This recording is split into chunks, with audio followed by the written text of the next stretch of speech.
আসসালামু আলাইকুম রহমতুল্লাহ। বোনেরা ভাবিরা সবাই কেমন আছেন? আশা করি সকলেই ভালো আছেন। তো আপনাদের জন্য আজকে একটা ভিডিও নিয়ে আসলাম।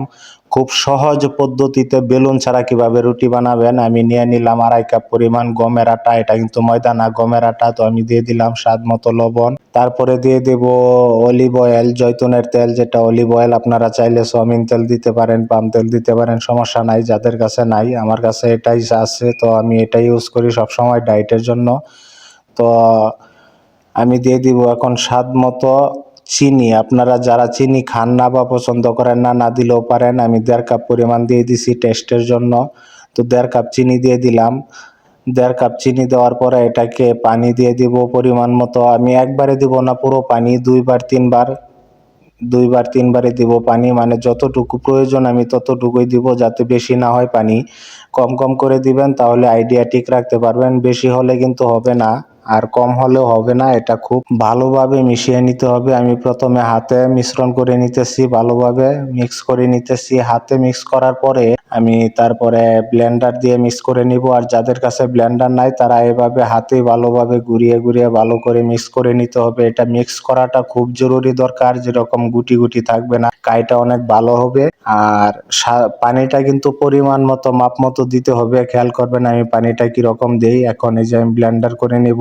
ব্লেন্ডার করে নিলে অনেকটা মোলাম হয় কাইটা। আর এটা ভিজিয়ে রাখিয়ে দেওয়ার কোনো দরকার নাই। যারা আপনারা চাইলে ফ্যামিলির জন্য, যারা ডায়েট করেন তাদের জন্য অনেক ভালো। গরম গরম এটা 10 মিনিট আপনি 10টা রুটি বানাইতে পারবেন। বেলতে হবে না, কোনো ঝামেলা নাই। শুধু একটা তাওয়া আর আটাগুলা নিয়ে নিলেই হবে।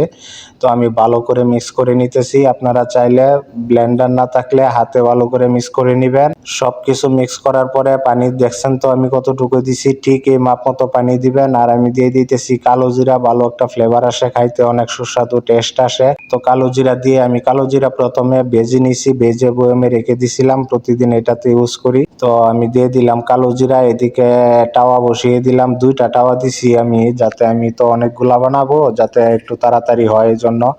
আর চুলার ভলিউমটা একবারে স্লো রাখতে হবে। বেশি দিলে কিন্তু রুটি পুড়ে যাবে, বেশি দিতে পারবেন না। স্লো রাখতে হবে, একবারে স্লো। তো এটা আস্তে আস্তে বানাতে হয়, খুব বেশি ভলিউম দেওয়া যায় না, তো নিচে পুড়ে যায়। তো বিসমিল্লাহ, আমি দিয়ে দিলাম প্রথম রুটিটা। তো আপনারা সবাই এটা চাইলে ফলো করতে পারেন। আর এটাতে কোনো কষ্ট নাই, কোনো ঝামেলা নাই। কাই গুললেন, রুটি বানাইলেন, মানে আমি এই যে দেখেন প্রথম রুটিটা দেওয়ার পরে একবারে একটা এরকম একটা চামচ নিয়ে নিবেন, ভালো গোল, যাতে 1 চামচ কাই দিয়ে একটা রুটি সুন্দরভাবে হয়। আর আমি ভালো পাতলা একটা কালো আর একটা চামচ নিয়ে নিছি। এটা তো উল্টায় দিতে অনেক সুবিধা হয়, উল্টাইতে অনেক সুবিধা হয়। চামচটা একেবারে পাতলা, তো এটাতে উল্টাইতে অনেক। আপনারা চাইলে খুসুনি, যেটা বলে খুসুনি, ইউজ করতে পারেন। এটা অনেক পাতলা আছে, তো আমি এটা ইউজ করতেছি। আর 2টা তাওয়া নিছি আমি এই জন্যেই, তাড়াতাড়ি করার জন্য। প্রথমে এটাতে আমি একটু শক্ত করে অন্য তাওয়াতে নিয়ে নেব। আর এটাতে নতুন করে আবার আমি কাই দিয়ে দিব, নতুন কাই, আর একটা রুটির জন্য। আর একটা রুটি এদিকে প্রস্তুত করতে থাকবো, আর ওইদিকে ওই তাওয়া রুটিটা হয়ে যাবে। তো আমি তাওয়াটাকে ভালোভাবে ঘুরিয়ে রুটিটাকে বড় করে নিলাম।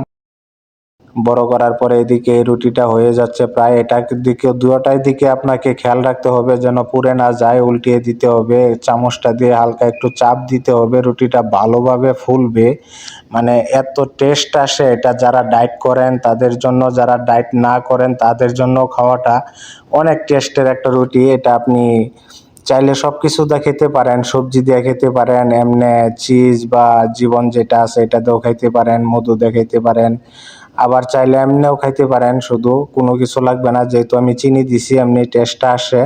তো এটা আপনারা চাইলে এমনি খেতে পারেন। এই যে প্রথম রুটি আমার হয়ে গেল। আবার এই দ্বিতীয় রুটিটা অন্য তাওয়াতে দিয়ে দিব। আবার এই তাওয়াতে আমি অন্য আরেকটা রুটি দিয়ে দিব। তো ভিডিওটা কেমন লাগলো অবশ্যই জানাবেন, লাইক ফলো শেয়ার করবেন। ধন্যবাদ, সবাই ভালো থাকবেন, সুস্থ থাকবেন।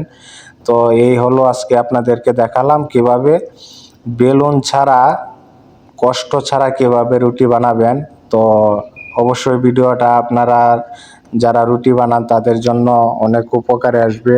আর বিশেষ করে যারা ডায়েট করেন তাদের জন্য এই ভিডিওটা অনেক অনেক উপকারী। ভালো থাকবেন, সুস্থ থাকবেন, ধন্যবাদ।